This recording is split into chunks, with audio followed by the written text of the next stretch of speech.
హైవర్స్ copy right అంటూ, తర్వాత వచ్చేసి మ్యూజిషియన్ రైట్స్, మ్యూజికల్ రైట్స్, మేధా హక్కులు అంటూ ఇటువంటి దానికి సంబంధించి రీసెంట్ టైమ్స్లో కంపు చేసినోడు ఎవడన్నా ఉన్నాడంటే, సారీ వేరేలాగా అనుకోవద్దు, సింగులర్ ప్రొనౌన్సియేషన్ ఇళయరాజా అని. వయసు పెరిగే కొద్ది అతనికి చిప్పు దొబ్బిందో డబ్బు మీద ఆశ పెరిగిందో తెలియదు, కానీ ఒకప్పుడు ఆయన కంపోజిషన్ సాంగ్స్ ఏవైతున్నాయో అవన్నీ కూడా ఆయా నిర్మాతలు ఇతను డబ్బు చెల్లించి చేర్చుకున్నటువంటివి. వాటి మీద హక్కులు ఆయా ఆడియో కంపెనీలకి, క్యాసెట్లు అయితే లేదు సినిమా అయినట్టయితే ప్రొడక్షన్ కంపెనీకి ఉంటాయి. ఈయనకి ఇంకేం సంబంధం అసలు? బయట మ్యూజికల్ నైట్స్లో తర్వాత కొన్ని ఈవెంట్స్ అవన్నీ జరుగుతున్నప్పుడు ఈయన పాటలని బాలసుబ్రహ్మణ్యం పాడాడని చెప్పేసి బాలసుబ్రహ్మణ్యాన్ని చిరాకు తెప్పించేసి ఇక నేను ఇళయరాజా పాటలు పాడిననే దాకా పట్టుకెళ్ళిపోయాడు. అండ్ ఇళయరాజా మళ్ళీ బాలకృష్ణ మంచి ఫ్రెండ్స్, కానీ ఇళయరాజా ఉన్నటువంటి ఆ పైచం, ఆ పిచ్చి అలా తయారైంది.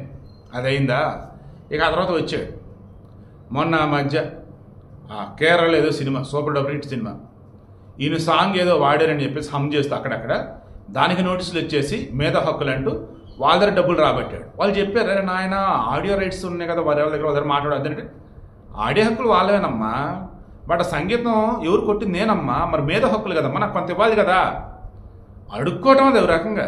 అలాగే చేశాడు, వాళ్ళు ఇచ్చారు. మొన్న ఇంకో కూడా ఎక్కడ ఇలాగే చేస్తే బెదిరించాడు, వాళ్ళు కూడా ఏదో చేయడం ఏదో చేశారు. ఇది అంతా ఎలా తయారైందంటే, ఇప్పుడు ఎవరైనా కానీ వాళ్ళ పర్మిషన్ లేకుండా అవతల ఏదైనా వాడితే ఇక్కడ చుక్కలు చూపెడుతున్నారు. ఈవెన్ వాళ్ళ పర్మిషన్ కోసం వెళ్తే వాళ్ళు కనుక ఎన్ఓసి, నో ఆబ్జెక్షన్ సర్టిఫికేట్ ఇవ్వకపోతే ఇక అవతల దాన్ని ఏమాత్రం వాడుకున్నా ఇక వాళ్ళకి నోటీసులు, కోట్లు డబ్బులు ఇవ్వాల్సిందని చెప్పేసి డిమాండ్.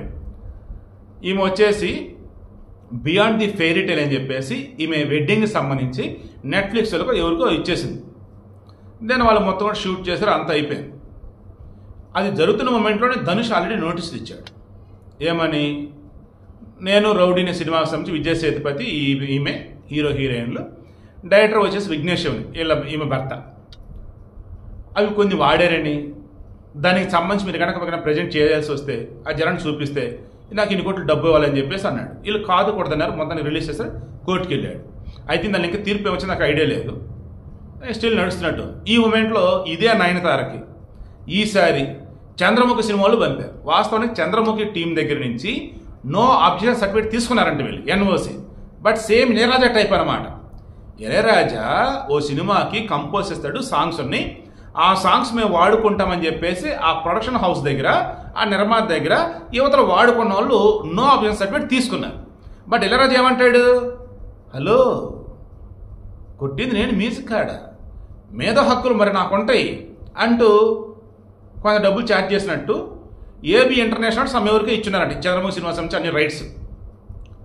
వాళ్ళు ఇప్పుడు ఏమి నోటీసులు పంపారంట, వాళ్ళు కూడా 5 కోట్లు డిమాండ్ చేశారంట.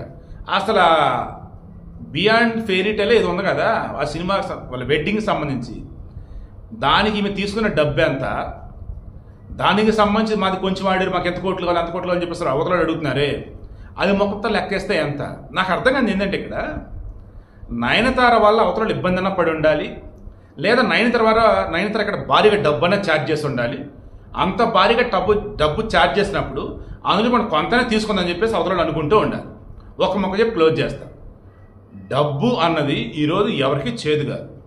సినీ ఫీల్డ్లో ఉన్న వాళ్ళకి డబ్బు అంటే చాలు, they are ready to do anything for money. అవునో కాదో, the great power star Pawan Kalyan అందామా, ఛాన్సే లేదు. The great super star Mahesh Babu అందామా, ఛాన్స్ ఉంది. ఏం ఛాన్సు? డబ్బు ఏ యాడనే చేసేస్తాడు. సీరియల్ యాడా, సబ్ యాడా, పాన్పరాగ్ యాడా, కూల్ డ్రింక్ యాడా, ఏ యాడైనా ఫ్రాడ్ రియల్ ఎస్టేట్ యాడా మొత్తం చేసి పెడతాడు Mahesh Babu. Already proved himself. అలాగే చిరంజీవి మొన్నటిగా ఈవెన్ కంటెంట్ రిలేటెడ్ సంబంధించి మన మధ్య ఇష్యూస్ వచ్చాయి, మరలా చేస్తున్నాడు. ఏంటంటే వాళ్ళు అన్ని ప్రూఫ్లు చూపెట్టారంటే కరెక్ట్గా ఉన్నాయట. సో చెప్పుకుంటూ పోతే యాడ్ అంటే చాలు సినిమా వాళ్ళు రెడీ, డబ్బు ఇస్తున్నాడు కదా రెడీ. అలాంటిది సినిమాకి సంబంధించిన కొన్ని బిట్స్ ఆమె వాడింది, మరి అలాంటప్పుడు మేము డబ్బులు ఎట్టి తీసుకొని ఉంటామని చెప్పేసి అనుకొని ఆ రకంగా ఈ మీదకి వచ్చేస్తున్నారు పొలమని నేను అనుకోవటం. ఈ మీద కుట్ర పనినట్టే. ఇళయరాజా స్టార్ట్ చేశాడు మేధా హక్కులు అంటూ, అది నాది కదా అంటూ. ఓ చిన్న చిన్నగా వాడుకున్నా కానీ ఏంట్రా బాబు అంటే నాకు ఇవ్వాల్సిన డబ్బులు. ఇప్పుడు అందరూ అలాగే తయారైపోయారు. ఇప్పుడు యూట్యూబ్లో కూడా అదే కదా, కాపీరైట్లు. అదేమంటే మానిటైజేషన్ అవుతుంది, బట్ మీకు వచ్చే డబ్బులు వాళ్ళకి వెళ్ళిపోతాయి. అఫ్కోర్స్ నేను కాదనను, ఎవడి కంటెంట్ వాడిది, ఎవడి క్రియేటివిటీ వాడిది, ఎవడిది అడిగి సొంతం, నేను కాదనను. కానీ మొత్తంగా కూడా కొంచెం వాడతారనమాట, గుర్తుగానో అక్కడ బాగుందనో. దానికి కూడా డబ్బులు ఛార్జ్ చేయడం అంటే కొన్ని సెకండ్స్ కూడా అదైతే కరెక్ట్ కాదండి.